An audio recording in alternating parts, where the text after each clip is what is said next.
The first time Noah Morgan saw his words printed under someone else's name, it was a sickening punch to the gut.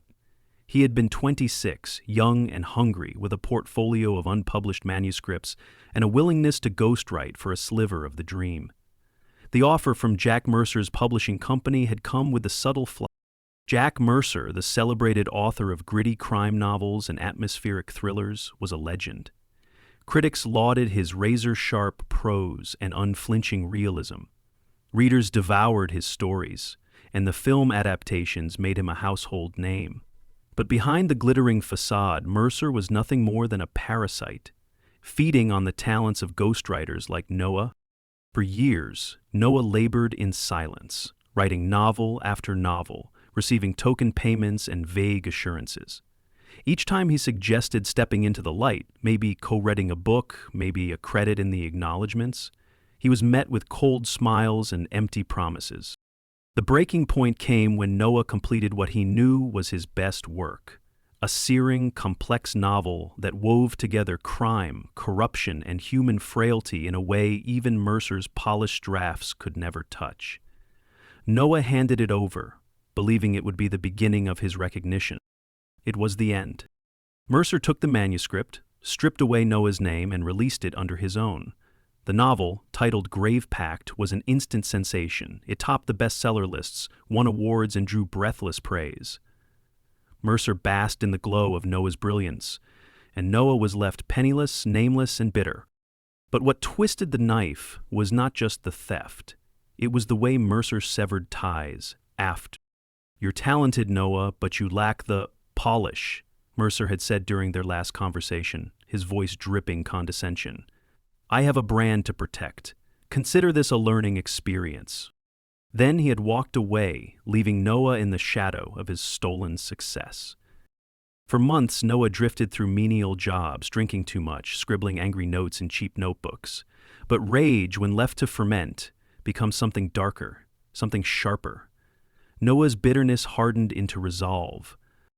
He knew Jack Mercer's secrets, the things hidden beneath the polished interviews and staged readings. Mercer's vices weren't just literary. There were the affairs with interns, the hush money paid to silence accusations, the stolen story ideas from desperate, aspiring writers. Noah had been a fly on the wall during late-night phone calls, had sifted through emails Mercer had carelessly left open on shared computers. Mercer was not just a thief. He was a predator. Noah began compiling his own manuscript. Not a novel, not fiction. A detailed, unflinching account of Jack Mercer's crimes, written in searing prose, laced with damning evidence and first-hand observations. He wasn't interested in justice through the courts. That was too slow, too easily twisted by money and influence. No, Noah would write Mercer's legacy. He would craft a story so precise, so undeniable, that it would shatter the author's reputation forever. He spent months gathering files, interviews, and hidden recordings.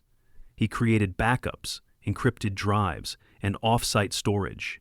He wrote under the cover of night. His apartment littered with empty coffee cups and scrawled pages. Every paragraph was a blade, every chapter a noose tightening around Mercer's neck. And when it was done, Noah held the manuscript in his hands, trembling not from fear, but from the weight of knowing he had created something that would finally make Mercer's name rot. The title was simple, stark, The Final Story of Jack Mercer. But Noah wasn't done. He knew Mercer's vanity. He knew the man would never resist the opportunity to steal one more manuscript.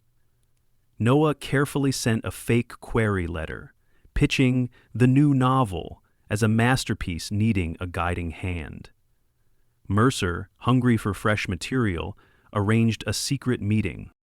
In a dim, upscale bar, Mercer met Noah, not recognizing the lean figure with graying hair and sunken eyes. Noah pitched the story, letting Mercer believe it was just another ghost-written gem. Mercer's eyes glittered as he greedily accepted, offering a check, a contract, a promise of release under his name. Noah signed the contract with a steady hand, sealing Mercer's fate. That night, he watched from the shadows as Mercer left with the manuscript, a smug smile curling his lips. Noah whispered into the darkness, "Now it's your turn, Jack. Now you'll be the story." Jack Mercer cradled the manuscript like a trophy, his heart thrumming with excitement. It was rare to find a story so raw, so dark, and so perfectly twisted. He had skimmed the first few pages at the bar, his mouth curling into a grin as he read the opening lines. It was brilliant, he thought. It had teeth. This was exactly the kind of narrative to cement his reputation as a master of literary darkness. What Jack didn't know was that the story wasn't fiction. He stayed up all night, devouring page after page in his sleek penthouse office. The words felt alive under his fingers, precise, brutal, dripping with authenticity. His glass of scotch sat untouched as he read the story of a man who had clawed his way into power, leaving behind a trail of stolen work, ruined careers, and silenced victims. The parallels with his own life were subtle at first, but by the midpoint the mask of fiction dropped entirely. Names appeared. Real names. Dates. Locations. Details no outsider could know. Jack's skin crawled as he realized the manuscript was a confession, but not his. It was Noah's. And it was aimed directly at him. His first instinct was to call his lawyer, to prepare a statement, to shut this down before it exploded. But then he hesitated. The manuscript was brilliant. If he could edit it, remove the incriminating parts, disguise the truth, he could still release it under his name. His greed overpowered his fear. He told himself he could control the narrative. He had always controlled the narrative. Over the following weeks, Jack worked feverishly, locking himself in his office, cutting and pasting, rewriting sections, adding flourishes that disguised the confession as fiction. He ignored calls, skipped meetings, and snapped at assistants. The publishers were eager to see his latest work, and Jack promised them it would be his most daring book yet. But Noah had planned for this. Hidden within the text were encrypted codes and concealed files. Embedded deep in the manuscript, masked as formatting errors and metadata, were documents, voice recordings, emails, proof of Jack's thefts, his threats, his harassment. Every time Jack opened the file, more data quietly uploaded to cloud servers controlled by Noah. Every edit Jack made was another piece of evidence recorded. When Jack finally submitted the final draft to his publisher, Noah was already 3 steps ahead. He sent anonymous tips to journalists, links to encrypted files that led them straight to the evidence. He provided them with timelines, names, and receipts. He sent them copies of the original manuscript, unedited, raw, undeniable. The journalists hesitated at first. After all, Jack Mercer was a literary giant. But the evidence was too precise, too damning to ignore. The first article dropped quietly, a murmur amid the usual chatter. But it was enough to spark curiosity. Within days, more articles appeared, each more detailed, more explicit. Social media exploded with speculation and outrage. Readers who had worshipped Jack's prose turned against him, dissecting his books for signs of plagiarism and deceit. Jack's phone rang incessantly. Publishers demanded explanations. His agent abandoned him. His sponsors withdrew contracts.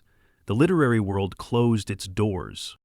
Jack barricaded himself in his penthouse. The manuscript, his supposed masterpiece, sprawled across his desk. He read the lines over and over, realizing too late that every word was a blade Noah had planted. He was trapped in a story he couldn't control. His reputation crumbled publicly. Interview requests turned into demands for answers. Former colleagues came forward with stories of Jack's manipulations and abuses. Legal threats loomed. Noah watched it unfold from the shadows, unseen and untouched. He didn't gloat. He didn't celebrate. He simply waited, letting Jack's world implode. When Jack finally tried to contact him, desperate, broken, Noah answered only once. "You stole my story, Jack," he said softly. "So I wrote yours instead, and this time, there's no rewrite. This is your final chapter." Jack's pleas echoed into silence. Jack Mercer's world unraveled like an overused manuscript with torn, curling pages. Every day brought a new headline, each more damning than the last. His publisher officially severed ties, pulling his backlist from shelves and canceling pending releases. Former interns and assistants, emboldened by the flood of evidence Noah had orchestrated, stepped forward with their own stories of harassment, intimidation, and stolen work. Jack's publicists quit, leaving only a terse statement of irreconcilable differences. His agent stopped returning calls. Invitations to speaking engagements and literary festivals dried up, replaced by online petitions demanding accountability. The literary world, once his playground, turned its back on him. The walls of Jack's penthouse seemed to close in. He spent his days pacing the marble floors, his eyes bloodshot from sleepless nights spent trying to craft rebuttals that never came together. He drafted frantic emails to his lawyers, but the evidence was too heavy, too public, too complete. Every legal maneuver crumbled under the weight of truth. Noah watched the implosion from a distance, monitoring social media feeds and news updates from his nondescript apartment. He hadn't slept much, but it wasn't anxiety that kept him awake. It was the quiet, relentless pull of completion. He had written Jack's story with the precision of a master craftsman. He had ensured every lie would unravel, every deception exposed. The collapse was not a single, spectacular event, but a slow, grinding erosion. A series of humiliations that stripped Jack of his power piece by piece. When Jack finally left his penthouse, flanked by a skeleton crew of lawyers and handlers, the cameras caught every angle. His face was pale and drawn, his once confident stride reduced to a shuffling retreat. Microphones were thrust into his face, each question sharper than the last. Did you really steal those stories, Jack? Why did you silence your ghostwriters? Do you have a comment on the accusations of harassment? Will you apologize to your readers? Jack's only response was a hollow, muttered "no comment" before he was hurried into a waiting car. The vehicle pulled away from the curb, but the damage was done. The headlines blazed with his fall from grace, the footage played on endless loops across every network. Noah leaned back in his chair, his hands trembling slightly, not from regret, but from the sheer release of years of bottled resentment. He imagined Emily, his old friend from college, laughing softly, encouraging him to keep writing when he wanted to give up. He thought of his mentor, long dead, who had told him that stories had power, that words could change lives or end them. Jack Mercer had learned that lesson too late. But Noah wasn't finished yet. He mailed a copy of the unedited manuscript, complete with evidence, hidden files, and damning confessions, to a select list of literary organizations, universities, and independent publishers. He ensured it was clear this was the true story, the one Jack had tried to bury. The world wouldn't just know Jack as a fraud. They would remember him as a predator, a manipulator, a thief who crushed others to build his own empire.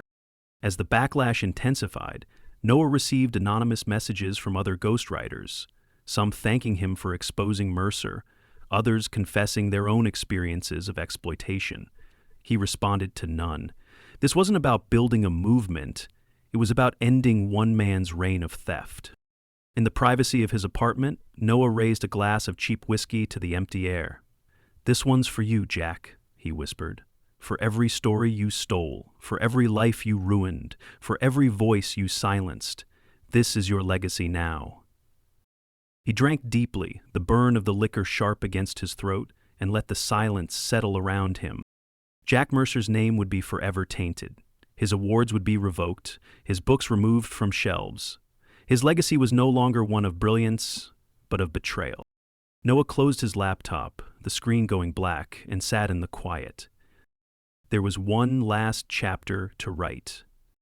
The final days of Jack Mercer's public life were as humiliating as Noah had envisioned.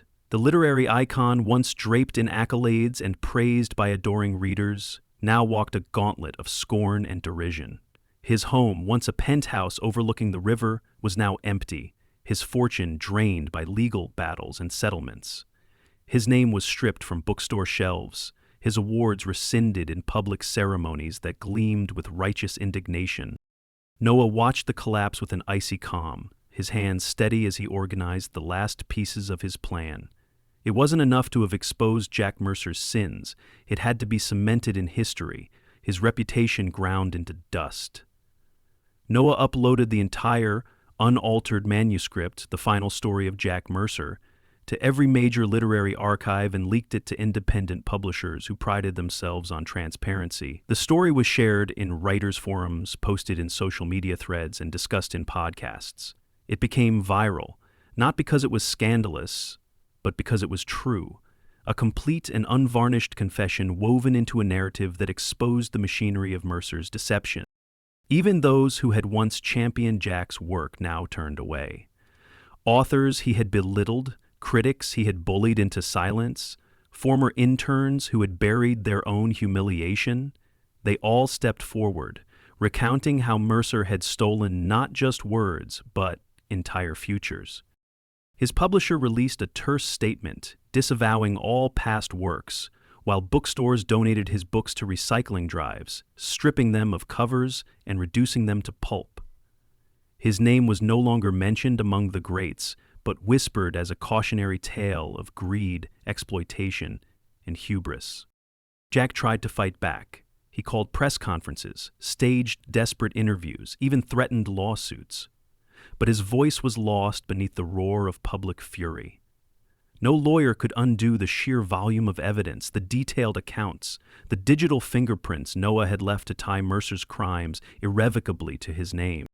Noah wasn't there to see Mercer's final breakdown. Reports trickled out from insiders that the once proud author had barricaded himself in a dingy motel room, pacing in circles, muttering defenses no one wanted to hear. His wealth dwindled to nothing, his fans long gone. Alone, abandoned, a hollow man surrounded by the ghosts of the lives he had devoured. Noah sat in his small apartment, the manuscript files closed, his notes burned, his hard drives wiped clean. He didn't need to keep them. The truth had already spread like wildfire. He had no need for trophies. His victory wasn't in keepsakes. It was in the silence that followed Jack Mercer's fall. He walked through the city streets, the sharp air brushing against his skin, feeling lighter than he had in years.